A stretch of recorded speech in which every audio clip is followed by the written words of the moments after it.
What up, beautiful people? Welcome back to another Raw and True from our point of view podcast. I'm your host. My name's Kevin. They call me Scabs. What's good, y'all? It's Gray. Peace. What it do? And what are we talking about today, Gray? What are we talking about today? I think we're gonna go a little deep today, a little deep, as they say, Yeah, into the history history. of you and I. Individually. Individually. It's our point of view of our history and things that we've been through.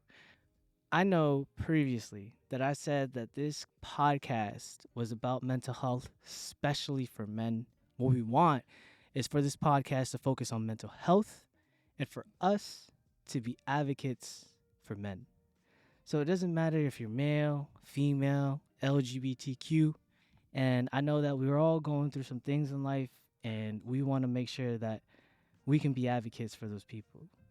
And just to kind of piggyback off of Kevin, we do want to mention once again that we're not experts in this field. What we tend or what we're trying to achieve with this podcast is to give our point of view and a perspective into these things that we've experienced to hopefully show others that are in the same predicament that they're not the only one experiencing these things, experiencing these thoughts, and just to kind of, as Kevin likes to say, bridge the gap for all of this and to make it a topic that isn't as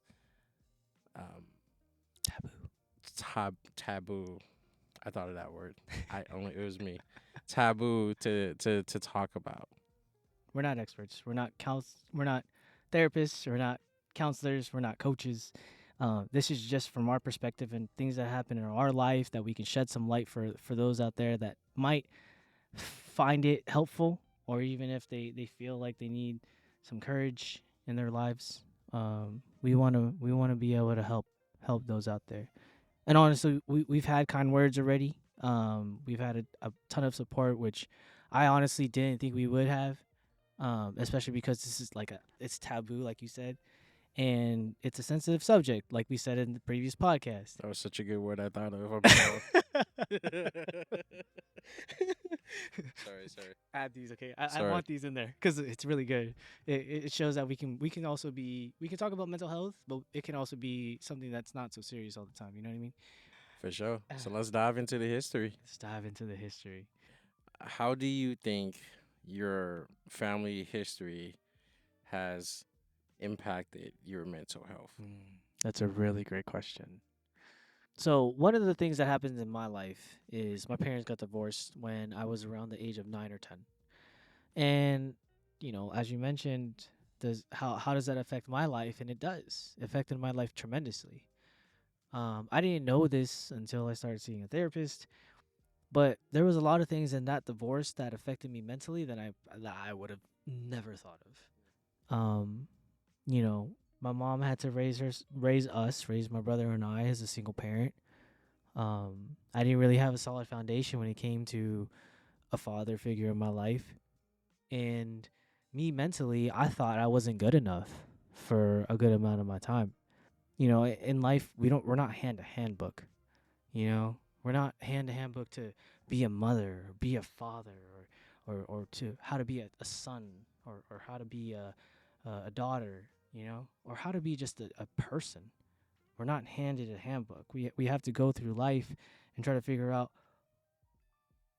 what's good for us, what's bad for us, and how to make ourselves better every day. Yep.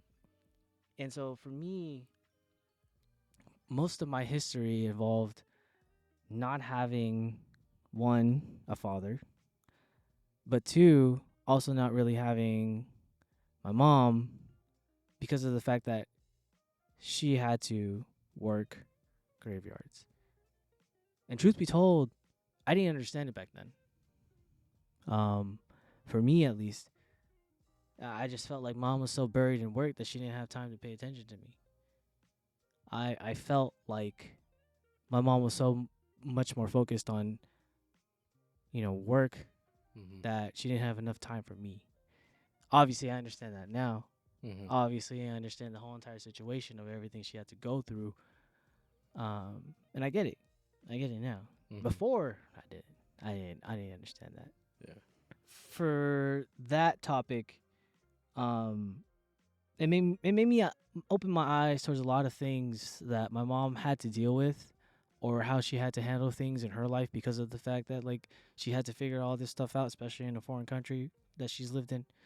The fact that I felt like I was always making um, indecisive decisions because I didn't know if I was good enough for some things, and I always felt like I didn't deserve some of the things in my life because of the fact that like my parents got divorced, and I thought it was always my fault. The more we talk and I hear about your past, I see how there are similarities between us, right? And how I grew up with parents that were first generation who were essentially high school graduates, no college degree. But even with high school education, you come here to the States and it isn't to the same standards, right? And so you work these jobs that don't necessarily have like career paths, right? And you're working long hours, you're doing high labor jobs just to kind of make ends meet while you're trying to learn the culture, you're trying to learn all these nuances that make American dream the American dream in a sense. And so I feel you because I grew up with parents who worked multiple jobs, who weren't necessarily there for me when I had school recitals. Um, when I was younger, I used to play the violin. I used to have these shows that my parents were never able to make it. And as a kid, I'm like, oh, like you guys don't love me. What I mean? Like you're not there. You can't come to my shows. And, at that time and at that age, I took it personally.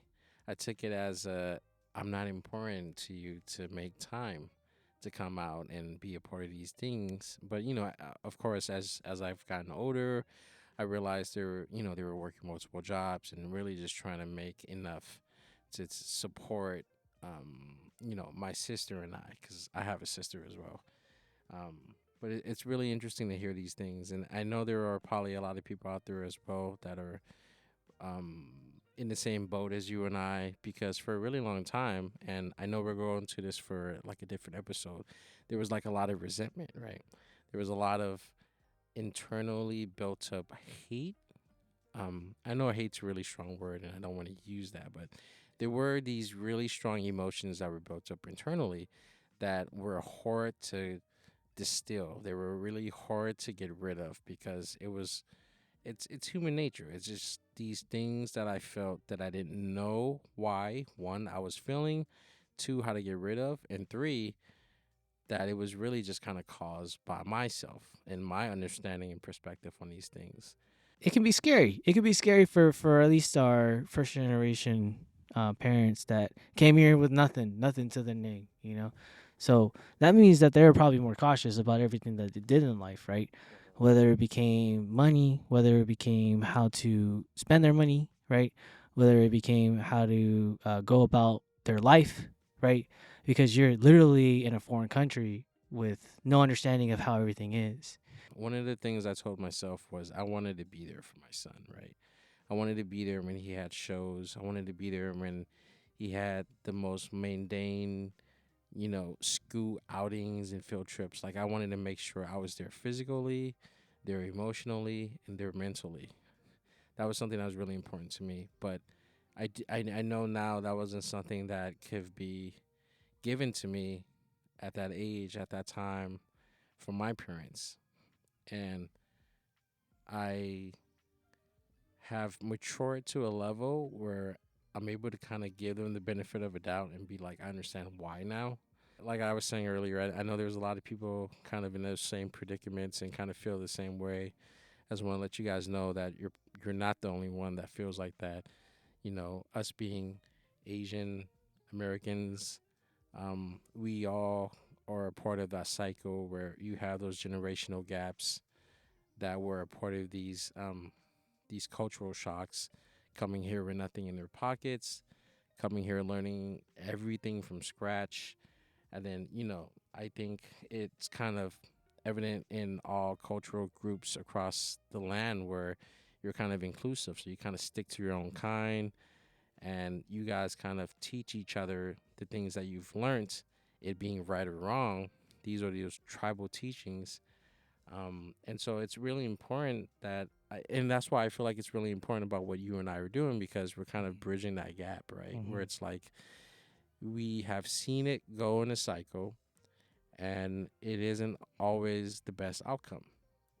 And if it's all you know, it's all you're going to know, and it's all you're going to teach, right? Mm. It's kind of like the saying, the way you love is how you were shown how to be loved. Yeah. Yeah. This is definitely not a knock to our mothers. We're not saying our moms are bad people. We're not saying our moms raised us horribly. That's far from it. Um, you know, I love my mom. She has exceeded many things that I'd never thought possible. Like, she is a strong individual to raise two kids on her own, living back to back paychecks, and trying to figure this whole entire life thing out. The point is that if you are in our similar situations, if you are a child that has a single parent who probably doesn't attend some of these things or probably doesn't show up to some of the stuff, you got to understand from their point of view that they're trying their best to just make sure you're okay and you're fed. But yeah, man, like that's a great message to put out there. You know, we aren't bashing on the parents who had to do what they had to do to make it possible for us to live the lives we live now.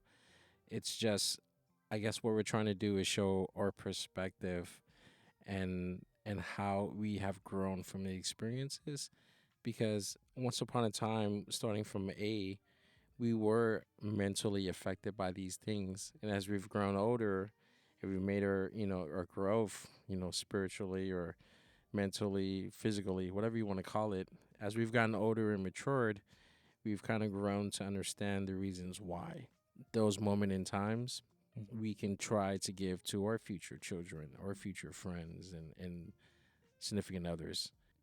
So I think this is a good time to ask Gray. Is trust earned or given? I think it's situational. I think trust, depending on the relationship you have with the person, is given initially. And then if that trust is broken, I'm gonna stop you there. Tune into the next episode to figure out why Gray thinks that trust is given, and also why I say trust is given and not earned. all right, y'all, that was a raw and true podcast from our point of view. Hope you guys enjoyed it. Write in the comments what you feel like we should talk about, or if you can relate to some of the things we've talked about on this episode. Peace.